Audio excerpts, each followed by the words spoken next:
আজ বানিয়ে ফেলবো খুব সুস্বাদু সয়াবিন আলুর একটা রেসিপি, যা মাছ মাংসকে হার মানাবে।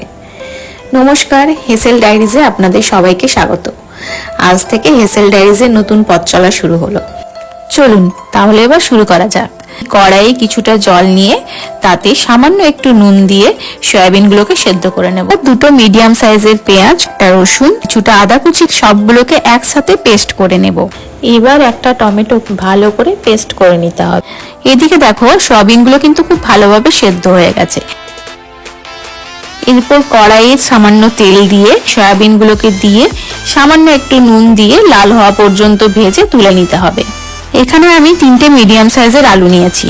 কড়াইয়ে আরো একটু তেল দিয়ে আলুগুলোকে ভালো করে ভেজে নিতে হবে। দেখো, আলুগুলো বেশ লাল লাল করে ভাজা হয়ে গেছে।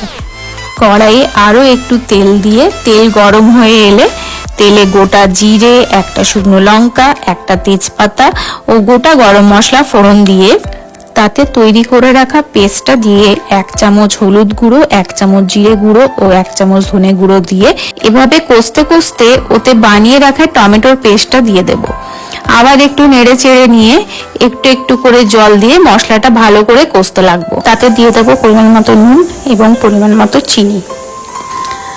তারপর আবার মশলাটা ভালো করে কষতে লাগবো। একটু একটু করে জল দিয়ে মশলাটা ভালো করে কষে নেব। মশলাটা কষা হয়ে এলে তাতে ভেজে রাখা সয়াবিন ও আলু দিয়ে দেব। এবার আরেকটু নেড়ে চেড়ে নিয়ে দুটো কাঁচা লঙ্কা দিয়ে ঢাকা দিয়ে দেব। 5 থেকে 7 মিনিট পরে ঢাকা খুলে তাতে একটু গুঁড়ো গরম মশলা দিয়ে নেড়ে চেড়ে নামিয়ে নিলেই তৈরি আমাদের নিরামিষ মাংস।